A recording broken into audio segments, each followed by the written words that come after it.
nom de toute notre belle et grande organisation, à vous remercier chaleureusement de votre présence aujourd'hui à Alma pour faire des messages clairs et forts à nos gouvernements. Moi personnellement, là, puis on est plusieurs producteurs, on s'est réunis, puis on a regardé ça un peu, puis on est arrivé avec quelques points. On s'est dit là, les taux d'intérêt, nous autres, on n'est plus capables. Parce que quand tu as fait des investissements pour toutes les normes, ben tu as un prêt qui va avec, là. Fait que ça, les taux d'intérêt, c'est primordial. Les normes, ben on les veut, mais ça nous prend de l'aide pour les payer. On n'a pas le choix, on ne peut pas les payer. Toutes les normes. Ensuite de ça, la réciprocité des produits aussi. Ce qui rend des autres pays, là, qui ne respectent pas les normes qu'on veut ici, que les consommateurs veulent, ou que les gouvernements veulent, ben, à un moment donné, nous autres, ça a un coût. Fait que, quand on arrive aux tablettes, on n'est pas capable de compétitionner avec eux autres. Fait que ça, c'est dans les plus gros problèmes, ça serait ça. En fait, moi, je représente les 5 préfets du territoire du Saguenay-Lac-Saint-Jean. Je suis le président de la Confédération nationale des préfets, préfet de la MRC Lac-Saint-Jean. Alors, je viens ici pour supporter nos agriculteurs dans leurs revendications. Ben, leurs revendications sont économiques. On s'entend que l'agriculture sur notre territoire, c'est une question de vitalité de nos communautés. L'ensemble ou la grande partie de nos populations ont de l'agriculture sur leur territoire. Alors, c'est important de faire en sorte que cette activité-là persiste et les coûts à l'heure actuelle qu'ils ont à subir pour ces entreprises, une ferme. Et une ferme doit vivre, doit avoir une rentabilité. Alors, la situation actuelle fait en sorte que c'est difficile d'avoir cette rentabilité-là. Quand le cultivateur se lève le matin pour aller à la ferme, avoir un dur labeur, ben, il faut qu'il y ait au moins une rentabilité de ce qu'il fait comme labeur. Donc, ce qu'on dit, nous, c'est que le gouvernement devrait regarder attentivement la situation, faire en sorte que cette activité-là, fort importante pour notre territoire, puisse survivre. Moi, aujourd'hui, je suis ici, en fait, pour manifester contre les budgets, la reconnaissance que le gouvernement a envers les producteurs agricoles et productrices agricoles du Québec, mais surtout de ma région, parce que moi, avant tout, je suis président de la relève agricole Saguenay-Lac-Saint-Jean. Fait que mes membres, ils m'ont envoyé des échos comme de quoi que ça marchait plus, ça fonctionne plus, puis on se fait rire de nous autres. C'est pour ça qu'on est là aujourd'hui. Nous, ce qu'on souhaite, c'est un blocus des taux d'intérêt à un niveau de 3 ou 4 %. Ça va permettre à la grande majorité de nos producteurs et productrices de la relève de pouvoir nourrir le Québec d'aujourd'hui et de demain. On est venu donner un cri du cœur, lancer un cri du cœur à notre premier ministre pour nous appuyer enfin, là, une fois pour toutes, pour nos besoins pour le secteur agricole, nos besoins financiers et la détresse qu'on voit partout chez nous. C'est important qu'il y ait un aide gouvernementale, un support plus senti que ça. On sent que notre gouvernement nous a oubliés. Donc, c'est pour ça qu'on est ici, faire un signal d'alarme que c'est important qu'on soit reconnu et qu'on soit mieux supporté par notre gouvernement. Pleinement satisfait. J'ai jamais vu ça, moi. Ça fait plusieurs dizaines d'années que je suis à l'UPA. Une manifestation comme ça, j'ai jamais vu ça. Donc, c'est 10 sur 10. Bonjour. Donc, moi, je travaille à l'UPA. Je fais le service relève et transfert. C'est un nouveau service qu'on a justement développé pour que les gens qui travaillent en agriculture, pour que ce soit plus facile pour eux, pour qu'on puisse développer aussi avec la relève des liens avec tous les partenaires qui travaillent en développement économique, puis pour faciliter leur intégration aussi dans tout ça. Et aussi transfert, parce qu'on travaille avec les propriétaires pour que les propriétaires puissent être sensibilisés à laisser la place à leur relève aussi, à réfléchir à eux, leur avenir, mais à la réfléchir avant que les personnes puissent, avant qu'il soit trop tard, si on veut. Donc l'idée est vraiment de faire une sensibilisation auprès des propriétaires actuels pour qu'ils puissent avoir le plus beau du travail de l'agriculture, mais que leur entreprise puisse continuer à vivre et à vivre forte aussi. C'est ce que je fais au sein de l'UPA, c'est pour ça que je suis là aujourd'hui en soutien avec tout ça. Merci. Moi, j'ai une belle relève relève sur la ferme. Chez nous, mon garçon va terminer son cégep. Puis comme vous l'avez constaté, je pense que ça va être difficile pour notre relève. Fait que je trouvais ça important que le gouvernement sache qu'on veut que notre relève perdure, que nos entreprises perdurent, qu'on veut continuer à nourrir le monde qui en a envie. Moi, particulièrement, je suis venu représenter la relève agricole du Saguenay-Lac-Saint-Jean.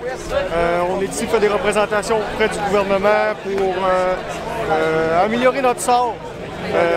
On trouve que le gouvernement ne donne pas assez pour ce qu'on fait comme métier. On nourrit le monde 3 fois par jour.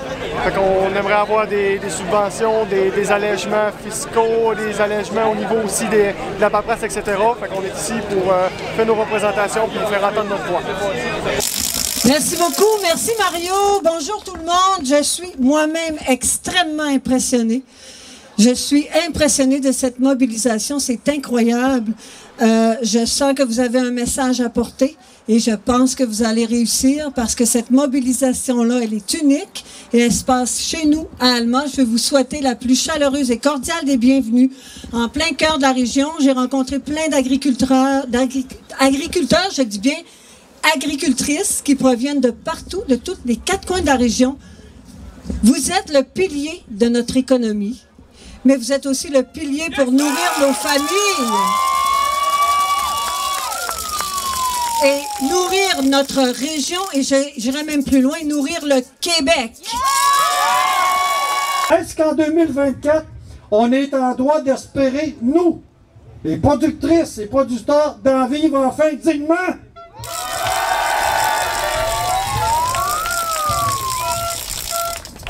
Ben, on est tous forcés d'admettre que notre premier ministre, M. Legault, n'est pas de cet avis.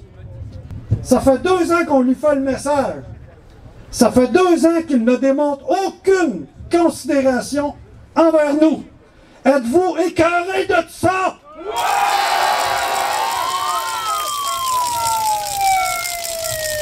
Mais tout va bien. Les normes environnementales québécoises sont les plus sévères dans le monde. Le sentez-vous ça? Mais tout va bien. La lourdeur administrative plombe lourdement la confiance et la rentabilité de nos entreprises agricoles. Le voyez-vous ça? Puis je pourrais continuer d'en ajouter.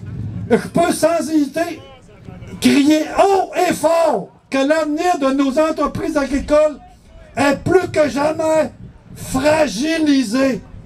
Êtes-vous d'accord avec ça? Mais tout va bien. Nos gouvernements, écoutez bien ça, là, nos gouvernements ont tort de sous-estimer notre mécontentement que nous sommes venus en grand nombre vous le démontrer. Êtes-vous d'accord avec ça? Oui! Alexandre, je te donne la parole.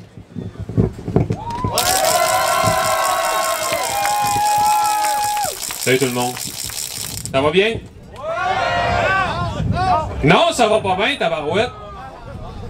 Quand je jase avec vous autres, ça va pas bien, vous arrêtez pas de me dire que ça va pas si bien que ça, finalement. Ça fait 60 ans qu'on dit que l'agriculture va bien. C'est-tu vrai que ça va bien? Non! On en a tout ras-le-bol, ça aille mal de même. À tout moment, on a une embûche, des normes de plus. Faut se conformer, des normes environnementales. Ça c'est? Quand est-ce que ça va arrêter? Le hashtag « Mais tout va bien », c'est ça l'ironie du hashtag « Mais tout va bien ». Vivre fort pour nourrir les autres, endettés pour vous nourrir. Ça là, Monsieur le Premier ministre, Monsieur Duceppe, Monsieur Simard, c'est les Janois et les Saguenayens d'aujourd'hui puis demain qui veulent nourrir les Saguenayens et les Janois de demain. C'est eux autres qui veulent nourrir la prochaine génération. Mais s'il n'y a rien qui est fait, là, on ne sera pas capable, on va en parler la moitié d'ici 2 ans. J'ai-tu raison? Ouais! Ça marche pas. Ça marche plus. Il y a une statistique qui m'est arrivée entre les mains dernièrement. Puis elle est vraiment réelle, là, je pourrais vous la donner où ce que je l'ai trouvé. 44% des relèves, tu me t'arrêtes ça, s'il te plaît, qui travaillent il y a 44% des relèves qui sont membres de la FRAC, ça c'est au niveau des membres de la FRAC, qui travaillent en dehors des entreprises agricoles. C'est-tu normal en 2024 de travailler en dehors en plus de faire notre job? Les fêtes gourmandes ont fait un petit sondage sur votre panier d'épicerie. Là-dedans, là je parle aux consommateurs, puis je sais que vous allez m'aider parce que j'ai dit ça, les producteurs. Parce qu'on va partir de ça, on va être à la bête à terre. Là. Mais il y a seulement 7% du panier d'épicerie qui ça retourne aux producteurs. Puis c'est nous autres qui cultivent ces terres-là. C'est nous autres qui s'acharnent à les produire. C'est nous autres qui avons le stress financier. Où est-ce qu'on s'en va? C'est-tu normal aujourd'hui? Nous autres, ce qu'on demande, là, Monsieur Legault et toute cette gang-là, c'est qu'on veut un blocus des taux d'intérêt pour donner un coup de main à tout le monde, à toutes les relèves. Ça va faciliter les transferts, ça va faciliter nos achats, nos investissements. Tantôt, on va falloir se mettre aux normes des bien-être animal. Les secteurs maraîchers vont investir pour agrandir le secteur maraîcher pour en vivre. C'est pas normal. Nous autres, c'est ça qu'on veut, Monsieur Legault.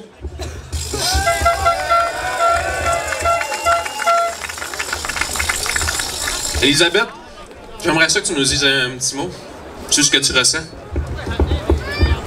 Quoi vous dire? Hier, je me suis assis chez nous, je me suis dit, je vais me faire une feuille de mots-clés de comment je me sens parce que j'ai eu le syndrome de la page blanche, puis je me suis dit, gars, des papiers, des écritures, j'en ai en masse, je suis étouffée. C'est comme ça que je me sens. Étouffée par toute la paperasse. Je me sens écrasée sous le poids de la dette qui cesse d'augmenter pour l'agriculture. Mais moi, il faut que je continue de travailler, toujours donner plus sans rien avoir en retour. C'est ça qu'on veut vraiment. Est-ce qu'on veut que les fermes cessent les activités ou est-ce qu'on veut encore avoir plein de nourriture dans nos assiettes? Là, je commence à être écœurée, vraiment écœurée, puis il faut que ça bouge. Parce que c'est pas vrai que, regarde, tout le beau monde ici, là, si ça continue comme ça, c'est sûr que ça va fermer. On peut pas continuer à s'endetter puis à se creuser. On nous dit tout le temps, gratter un petit peu dans tous les coins pour être plus productif, puis d'en faire avec moins, d'en faire plus avec moins. Puis là, à force de gratter un moment donné, là, ce que je suis en train de faire, je suis en train de me creuser pour, en crever. Fait que c'est comme ça que je me sens. Je me sens écrasée, étouffée, puis pas soutenue. Puis les agriculteurs, là, c'est un métier de dur labeur, puis on n'est pas reconnus à notre juste valeur. Fait que c'est ça. Je veux que, justement, les choses bougent. La relève est à bout. Il y en a qui m'ont dit tantôt, moi je te remets mes clés, Alexandre. Rien donc, t'as pas de bon sens. Ben, ça a bien de l'air que oui. Il y a une crise de gang qui vient me remettre le clé. Drette là.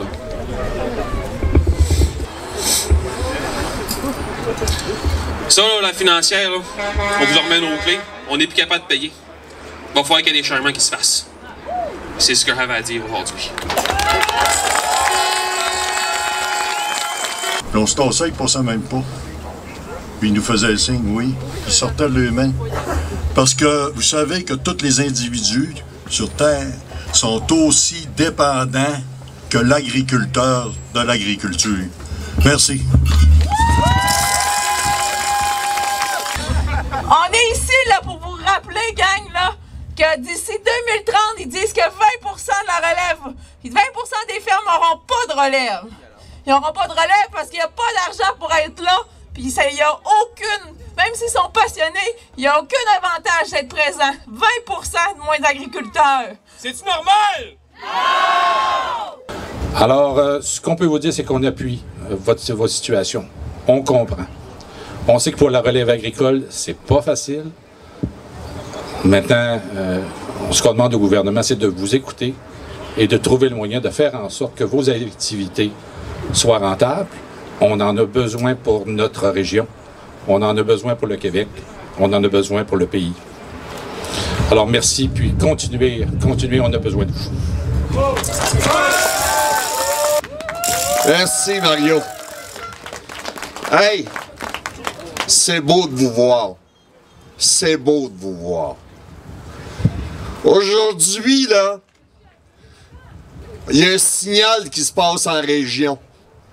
Qu'il y a des affaires qui ne sont plus acceptables. C'est ça que le message qu'on lance aujourd'hui, là. La première des choses, là, depuis les dernières années, j'ai des Gilles, j'ai des Pierre, j'ai des Mario, j'ai plein d'autres, puis Alex, j'ai plein d'autres personnes qui m'ont dit, là, on va commencer à se faire respecter, puis on va se faire reconnaître comme des professionnels de l'agriculture. Est-ce que vous êtes là? Deuxième chose, Mario, tu as mentionné les budgets présentement, les budgets qui sont pas au rendez-vous. Puis, c'est drôle, hein, sur ces budgets-là, là, on voit que ça baisse, que ce soit au provincial puis au fédéral, c'est pas mieux, là. Ça baisse aussi au fédéral, là. On a l'impression que nos gouvernements, là, par rapport à nos budgets, ils voient ça comme une dépense, l'agriculture, l'agroalimentaire. Et pourtant, tu l'as dit, au niveau de la pandémie, là, il était là, il disait, écoutez, l'autonomie alimentaire, c'est important, là. C'est d'une priorité. Et nous, on y a cru, là. Vous y avez cru tous, la gang, là. Parce que sur les 5 dernières années, on investit 6 milliards de dollars. C'est pas rien, ça, parce qu'on y croyait, puis on voulait avoir, entre autres, de la relève, puis on voulait continuer. Mais qu'est-ce qu'on voit? C'est au contraire. On alourdit, puis on baisse les budgets. C'est bien pour dire, dans les autres secteurs, là, on investit. On investit dans les multinationales, en plus, là, pour créer de la job, là. Là, on va passer un message à cette l'air, là. Parce que je pense, j'ai été à d'autres tribunes, puis je pense, mon message, il n'était pas à cette l'air. Au Québec, là, on est 29 000 entreprises agricoles. 29 000 entreprises qui vivent partout au Québec. On est 42 000 producteurs, productrices qui sont des entrepreneurs agricoles. Puis quand ces entrepreneurs agricoles-là disent, là, ça marche plus, là, mais il faut les écouter, puis ça prend des gestes puis des actions concrètes. Êtes-vous là? Je suis pas sûr qu'à Ottawa et à Québec, ils ont entendu. Êtes-vous là? Autre message de clarification. La population ici au Québec, là, nous soutiennent. Le dernier sondage léger, on est arrivé aux 4e position, à 94%. La population là, nous fait confiance. Mais en retour, c'est comme le gouvernement, lui, il nous reconnaît pas ça. Il nous fait pas confiance. Il nous rajoute de la paperasse puis de l'administration par-dessus l'administration. Et ça aussi, c'est pas acceptable. Êtes-vous d'accord avec ça? C'est fini, puis il faut que ça arrête, ça. Il faut se faire respecter comme des professionnels de l'agriculture. Vous mettez des heures, Alex, tu l'as mentionné, c'est un non-sens que nos jeunes sont obligés d'aller chercher des revenus à l'extérieur pour être capables d'arriver agricole. Mon père, dans le temps, là, je recule, là, fallait qu'il fasse ça pour s'établir. Puis lui, quand il a travaillé là, pour mettre l'entreprise que je suis présentement, puis mon gars est là, parce qu'on voulait en vivre de ça directement. C'est pas vrai qu'on va reculer en arrière. Ça, on n'acceptera jamais ça. Êtes-vous d'accord avec ça?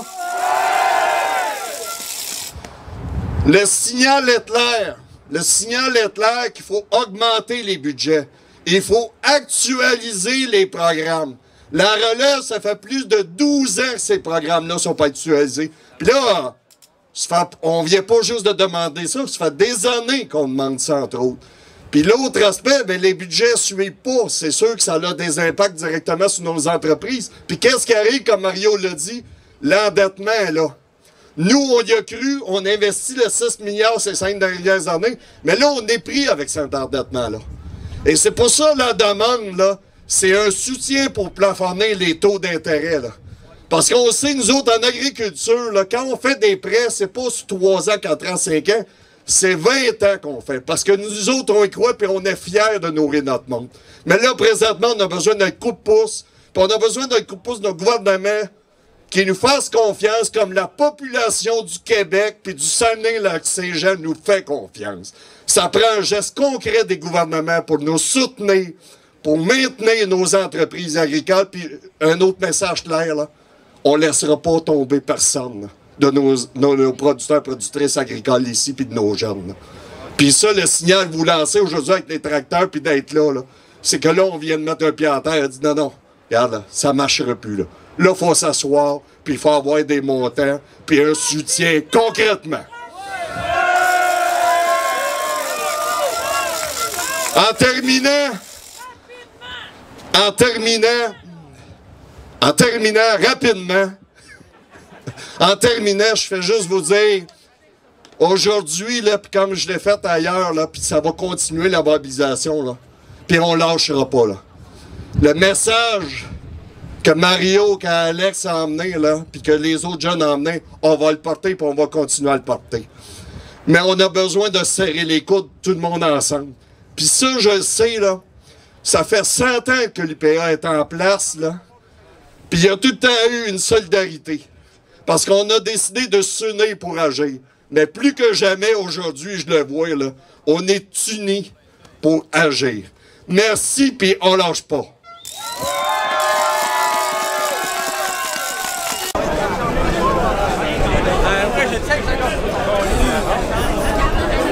Ah, mais